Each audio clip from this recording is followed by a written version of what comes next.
नौकरी की बात है ही नहीं, ताकत की बात। बाबा साहब को कोई हाथ नहीं लगा पाया। वाह। क्यों? जातिवाद। क्योंकि जातिवाद की वजह से फेलोशिप है, फेलोशिप से जातिवाद नहीं।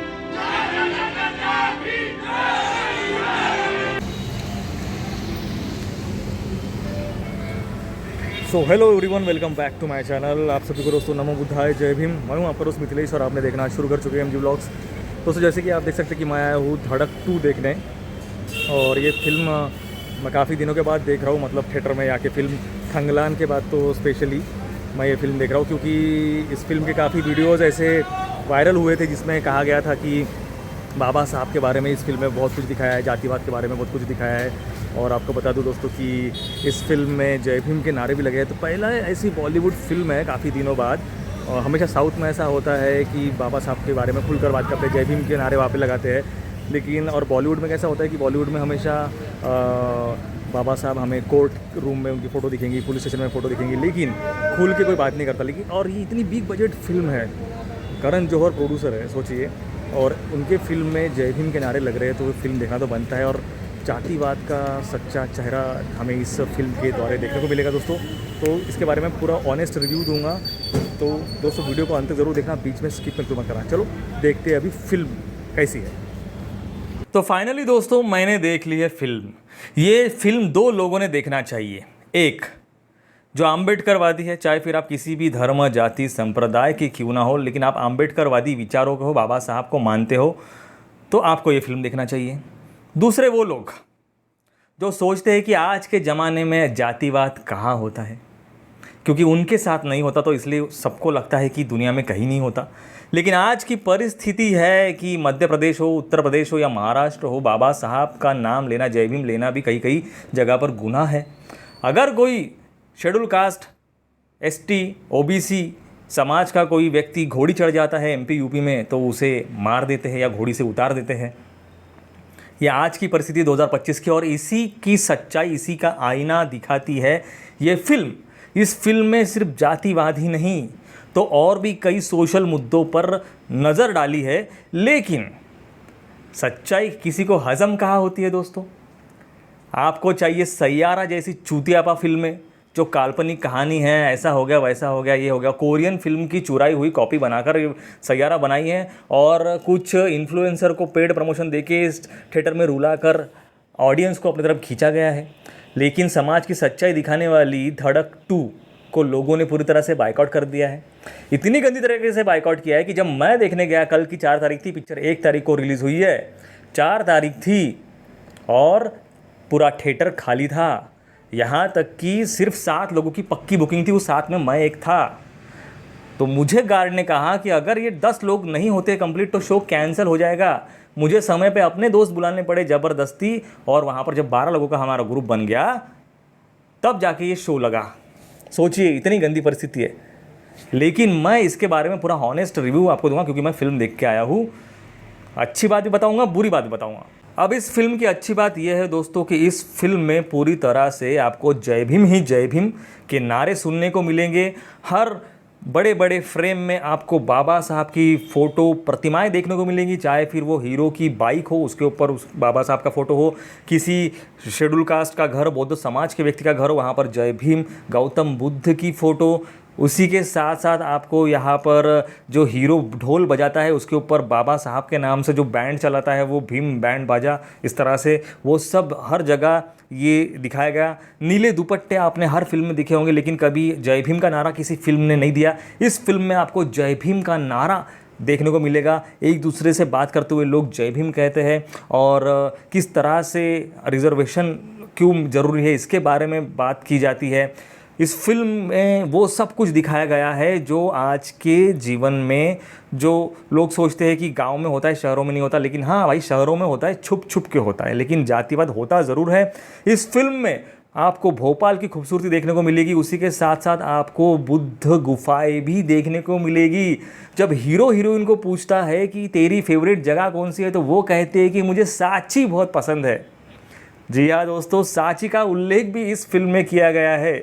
आज तक हमने जो फिल्में देखी है लव स्टोरी में, तो हिंदू मुस्लिम लव स्टोरी है, जैसे गदर हो गई या और कई बड़ी हिट्स हो गई, लेकिन ये पहली फिल्म है जिस पर बौद्ध और ब्राह्मण की लव स्टोरी दिखाई गई है।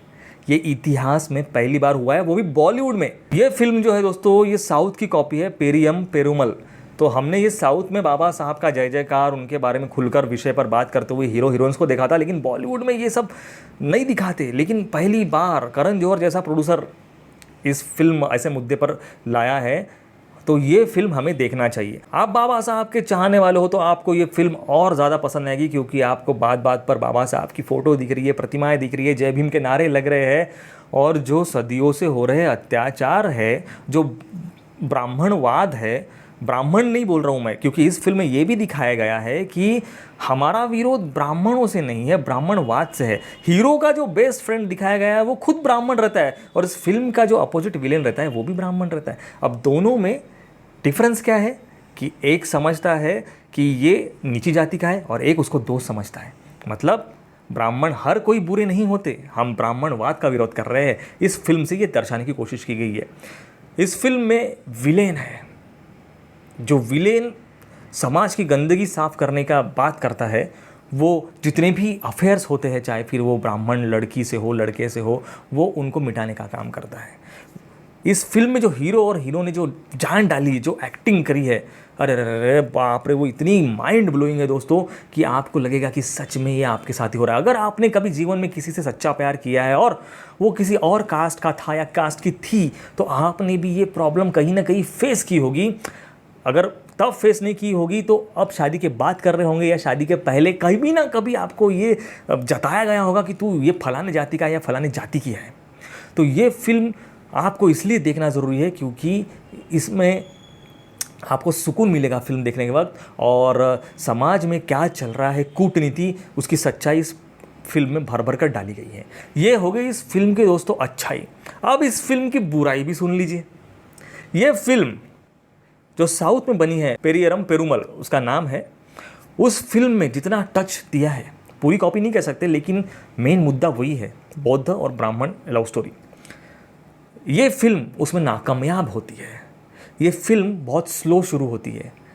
अगर आप बौद्ध समाज का हीरो दिखा रहे हैं, जैसे आप हिंदू या मुस्लिम समाज का हीरो दिखाते हैं, तो आप कैसा हिंदू में गणपति के गाने बजाते हो कि भाई गणपति का त्यौहार आया, मुस्लिम में दरगाह में जाके मुस्लिम वो अल्लाह के गाने बजते हैं। तो इस फिल्म के डायरेक्टर ने ये दिमाग क्यों नहीं लगाया कि एक गाना बाबा साहब पर हीरो की एंट्री में बजाए। सोचिए 14 अप्रैल का सीन है, वो फिल्म का क्या पिकअप होता। चलो छोड़िए, ट्रेलर जब फिल्म का जब ट्रेलर आया तो किसी को पता नहीं था कि ये फिल्म किस पर आधारित है। अगर नागराज मंजुड़े की झुंड जैसे इस फिल्म ने भी सिर्फ अमिताभ बच्चन का क्या किया था, नागराज मंजुड़े ने, कि एक फ्रेम में अमिताभ बच्चन और बाबा साहब को ला लिए थे, हाइप बन गई थी। अब 10 करोड़ से ज़्यादा की लोक संख्या है बाबा साहब को मानने वाले लोगों की, देश विदेशों में उससे ज़्यादा हो सकती। ये लोगों ने हाइप बना दी होती इस पिक्चर की। अब जब पिक्चर देखने के बाद इसकी क्लिप्स इंस्टाग्राम पर वायरल हो रही है कि भाई ये तो जय भीम से जुड़ी हुई पिक्चर है, बाबा साहब के बारे में बताई गई है, जातिवाद के बारे में बताई गई है। तो जब मैं इसको देखने गया तो पूरा थिएटर खाली पड़ा हुआ था, क्योंकि जैसे लोगों को पता चला कि ये बाबा साहब से जुड़ी हुई पिक्चर है, बायकॉट करना तो ज़रूरी है, तो लोगों ने इस तरह से उसको बायकॉट कर दिया कि भाई हमको तो हिंदू मुसलमान चलेगा, झगड़े चलेंगे। अगर आप समाज का आईना दिखाओगे कि भाई ये गलत है, ये सही है, तो वो लोग कहाँ सुनने वाले। अगर इस फिल्म में हीरो या हीरोइन मर जाते, ये काल्पनिक कहानी होती सैराट जैसी, या जो होते हैं ऑनर किलिंग होते हैं, जातिवाद के नाम पर हत्याएँ होती है, उस तरह से चटपटा कुछ मसाला डाल के दिखाते तो ये पिक्चर शायद हाइप कर जाती। लेकिन ये वैसा नहीं हुई। क्यों? क्योंकि इसकी जो एंडिंग है वो आपको थोड़ी सी हैप्पी मिलेगी। कहीं ना कहीं जातिवाद खत्म होके हीरो हीरोइन मिल जाते हैं, तो वो लोगों को पसंद नहीं आ रहा होगा शायद। लेकिन डायरेक्टर की गलती क्या है, ना ट्रेलर में बाबा साहब का कुछ दिखाया, उल्लेख किया, ना बाबा साहब का गाना इस फिल्म में डाला। इस फिल्म में बहुत कुछ कर सकती थी डायरेक्टर, जो मुस्लिम डायरेक्टर है, उनका नाम भी मुझे याद नहीं आ रहा। बौद्ध समाज की शादी भी वो दिखा सकती थी। इस तरह से बौद्ध समाज का कल्चर संपूर्ण दुनिया को पता चलता है कि किस तरह से बौद्ध समाज में शादी लगती है। वेब सीरीज़ में तो दिखा है, लेकिन फिल्म का अलग ही प्रभाव पड़ता है लोगों के दिलो दिमाग पर। तो वो एक गलती कर दी डायरेक्टर ने, समझ रहे हो। बौद्ध समाज की शादी मिस कर दी उन्होंने जब बौद्ध समाज के फिल्म बना रहे हो। हाँ, तुम ब्राह्मण समाज की शादी दिखा रहे हो, लेकिन बौद्ध समाज की दिखाना था। बाबा साहब के ऊपर एक गाना चाहिए था तड़कता भड़कता, वो एक गाना ही आपकी पूरी फिल्म को हिट करा देता था। अगर फिल्म नहीं हिट होती थी तो बाबा साहब के चाहने वाले ज़बरदस्ती उसको जा के देख के, जिस तरह से थंगलान को उठा दिया सिर पे, इस धड़क 2 को भी उठा दिए रहते। फिल्म को पूरी तरह से नीला नीला कर दिया है हर जगह, चाहे फिर वो फिल्म के टाइटल हो वो भी नीले, चाहे फिर वो कोई अगर किसी पेंट से लिख रहा है, हाथ से लिख रहा है, तो वो भी नीला रंग, मतलब हर जगह नीला रंग प्रमोट किया है। इस तरह से ये फिल्म बनाई है। तो बाबा साहब ने जाति व्यवस्था के लिए किया है, बाबा साहब को डेडिकेट की जैसी ये फिल्म है दोस्तों। फिर भी इसमें बहुत सारी कमियां आपको देखने को मिलेगी, लेकिन उस कमियों को अगर हम नज़रअंदाज करें तो ये फिल्म 10 आउट ऑफ 10 है दोस्तों। आप जब फिल्म देखोगे तो यहाँ पर आपको कई ऐसे दृश्य देखने को मिलेंगे जो आपको रुला कर छोड़ेंगे। तो ये था दोस्तों फिल्म का रिव्यू। मैं अपनी तरफ से मैं तो कोई रिव्यू करने वाला हूँ नहीं, लेकिन जो एज अ ऑडियंस मुझे जो दिल से लगा वो मैंने आपको बातें बताई है, इस फिल्म की अच्छी और बुरी बातें। दोस्तों इस तरह की फिल्में समाज में बनना चाहिए।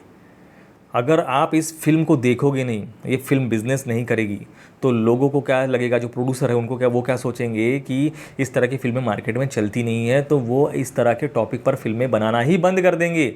या अगर आप भी अगर कोई डायरेक्टर है और वो ऐसा इतना अच्छा प्रोजेक्ट लेके जा रहा हो तो वो प्रोजेक्ट को कैंसिल किया जाएगा कि ये फिल्में चलती ही नहीं।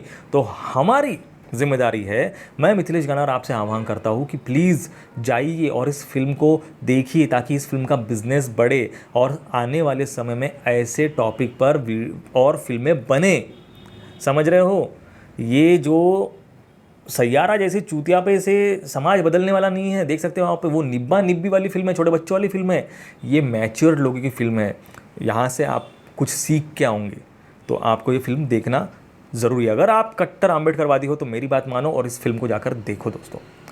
तो ये थी हमारी जानकारी, कैसे लगी आपको हमें कमेंट में ज़रूर बताएं। आप सभी को दोस्तों जय भीम, नमो बुद्धाय, धड़क 2 जिंदाबाद।